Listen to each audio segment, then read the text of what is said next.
Venemaa valmistab ette uut massiivsete rünnakute seeriat Kiievi vastu, kuid pärast Sergei Lavrovi vestlust USA välisministri Marco Rubioga murdus Kremlis midagi. Seal teatati, et nende võimsate rünnakute raames otsuste tegemise keskustele ei kavatseta rünnata Ukraina presidendi kantseleid ega ülemraadat. Ja loogika seisneb selles, et väidetavalt ei kontrolli ei Zelenski ega ülemraada saadikud Ukraina relvajõude ega määra, kuhu ja millal Vene territooriumile lööke anda. Selgub, et need, keda Putin nimetas natsistlikuks režiimiks, ei osale rünnakutes Venemaa vastu. Ja see, rõhutan, on Venemaa Föderatsiooni Riigiduuma ametlik avaldus. Veelgi enam, pärast kõiki ähvardusi Kiievile lööke anda ja üleskutseid välismaalastele Ukraina pealinnast lahkuda, selgus, et Ukraina liitlased USA-s ja Euroopa Liidus eirasid järjekordseid Kremlini ähvardusi. Pärast vestlust Sergei Lavroviga teatas USA välisminister Marco Rubio, et Lavrov üritas teda hirmutada ja kinnitas, et Kiievis on nüüd kindlasti väga ohtlik. Selle peale vastas Rubio, tsiteerin: Kiiev on juba mitu aastat olnud väga ohtlik koht, midagi uut ei ole. Ja nüüd apogee. Ilmusid tõendid selle kohta, et Venemaa tulistas Ukraina pihta 24. mai öösel. Tõepoolest, 2 Orešniku raketti, kuid üks neist läks rivist välja ja just täna saime sellele ametliku kinnituse. Minu nimi on Aleksei Petši, arutame seda teemat koos. Aga enne kui alustame, palun tellige see kanal, pange videole like, kirjutage selle video alla oma kommentaari ja liituge minu Telegrami kanaliga Petši News.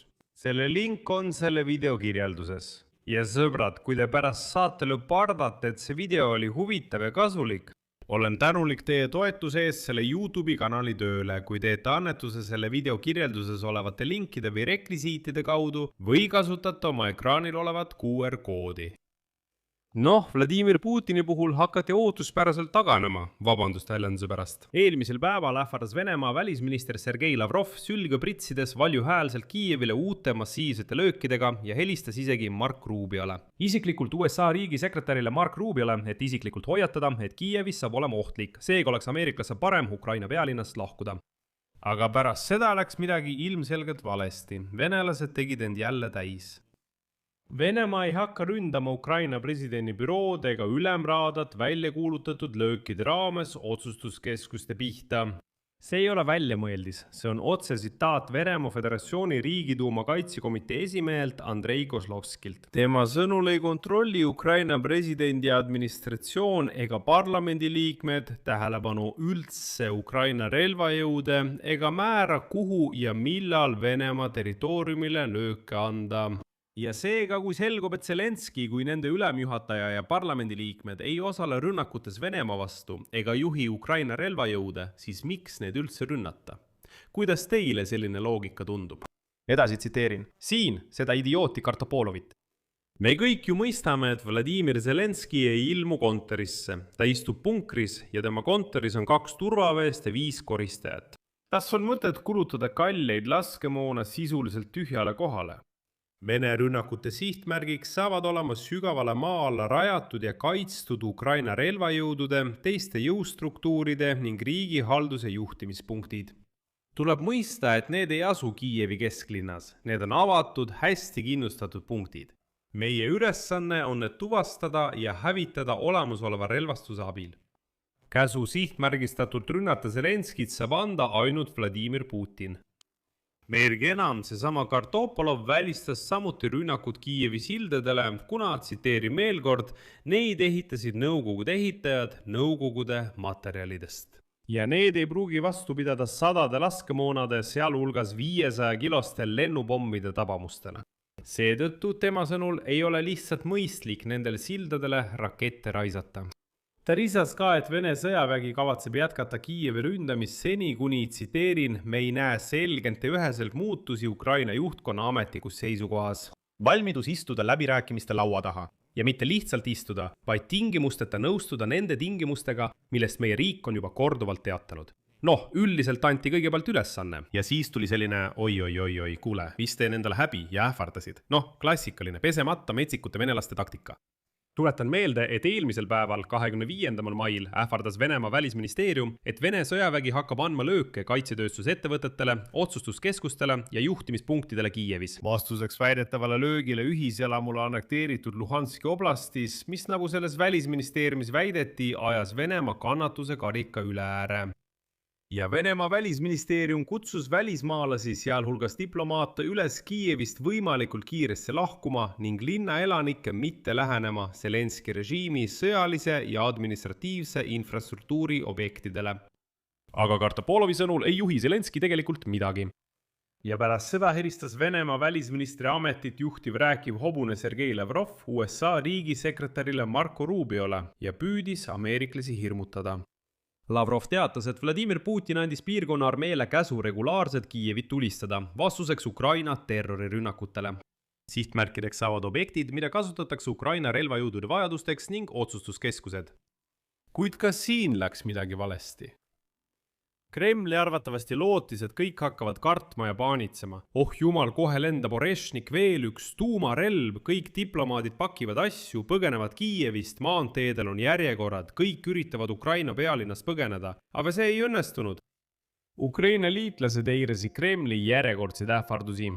USA välisminister Marco Rubio ütles pärast Sergei Lavrovi telefonikõnet, milles too soovitas evakueerida diplomaatilise personali ja teised USA kodanikud Kiievist, et sõda Ukrainas peab lihtsalt lõppema. Ja nüüd toon teile lihtsalt suurepärase tsitaadi Marco Rubiolt. Nad saatsid hoiatuse kõikidesse saatkondadesse. Ma arvan, et ta lihtsalt helistas mulle, et isiklikult öelda, et jah, nad ütlesid kõigile saatkondadele, et Kiiev saab olema väga ohtlik koht. Aga kuulge, Kiiev on juba aastaid olnud ohtlik koht, midagi uut pole. Sarnasel arvamusel oli ka Euroopa Liidu suursaadik Ukrainas Katarina Maternova. Järgneb tema tsitaat. Venemaa ähvardab taas diplomaate ja välismaalasi, kutsudes meid Kiievist lahkuma, aga me ei lähe kuhugi. Sellised ähvardused on pigem meeleheite kui jõumärk. Mida agressiivsemalt ja ähvardavamalt Venemaa käitub, seda selgemaks saab, et Vladimir Putini režiim mõistab. Tal ei õnnestu murda Ukraina vastupidavust ega tema partnerite toetust. Kiiev peab vastu, Ukraina peab vastu ja meie samuti. Lavrovi ja Venemaa välisministeeriumi ähvardused on silmakirjalikkuse meistriteos. Režiim, mis on aastaid pommitanud elumaju, muuseume, sünnitusmaju, koole ja elektrijaamu, räägib nüüd äkitselt rahvusvahelise humanitaarõiguse ja Genfi konventsioonide keeles. Seesama Vladimir Putini režiim, mis igal ööl ründab rakettide ja droonidega tsiviilelanikke, hoiatab nüüd, vaadake ise, teisi, et nad hoiaksid eemale. Me saame täpselt aru, mida see tähendab. Venemaa tahab hirmu, paanikat, Ukraina isoleerimist, aga see ei toimi. Nagu näete, ütlesid eurooplased ja ameeriklased. Kuulake, te võite seal venelased tähtsust täis olla nii palju kui tahate, aga see ei toimi. No ei toimi. Keda te hirmutate? Ja näitasite oma Oresnikut, mis on lihtsalt tühi kest $50 miljoni eest. Ja kogu selle etenduse tipphetk venelaste jaoks ongi just see Oresnik. Vene sõjaväelased tulistasid 24. mai massiivse rünnaku käigus Kiievi pihta 2 uusimat ballistilist raketti Orešnik, kuid üks neist läks rikki ja kukkus alla okupeeritud Donetski oblastis. Sellest kirjutab nüüd ametlikult Ameerika sõjauuringute instituut. Orešniku riket järustas Donetskis põhja poole suunatud kaamera. Videol on selgelt näha selle raketi jaoks iseloomulike 6 all-lõhkepea kukkumist okupeeritud Avdiivka või Jasinovataja piirkonnas. Umbes 40 kilomeetri kaugusel rindejoonest, kus võisid asuda Vene vägede positsioonid. Kiievi rünnaku ajal ööl vastu 24. maid teatasid seirekanalid esimese Orešniku väljalaskmisest umbes kell 1 öösel, kuid infot selle kohta, kuhu see langes, ei järgnenud. Tõenäoliselt läks rakett katki juba teel Ukraina piirile. Pärast seda lasid Vene sõjaväelased välja teise Orešniku tuumavaba variandina, mis siiski jõudis Pilatserkvasse. Aga siin on veel üks väga oluline detail. Siin tegid venelased jälle endale häbi. Venemaa kaitseministeerium teatas pärast rünnakut Kiievi pihta Orešnikute kasutamisest mitmuses, kuid täpselt väljalastud rakettide arvu ei avalikustatud. Ehk siis ilmselt ei koordineeritud kohe oma seisukohta ja nad ju teadsid, et ei lase välja 2 raketti. Nad ütlesid, me lõime 2 raketiga, hävitasime pool riiki. Kõik. Täpne korrespondents tuumatuha kohta. Ja siis ilmselt keegi tuli ja ütles neile, kuulge, meil ju üks ei jõudnud kohale.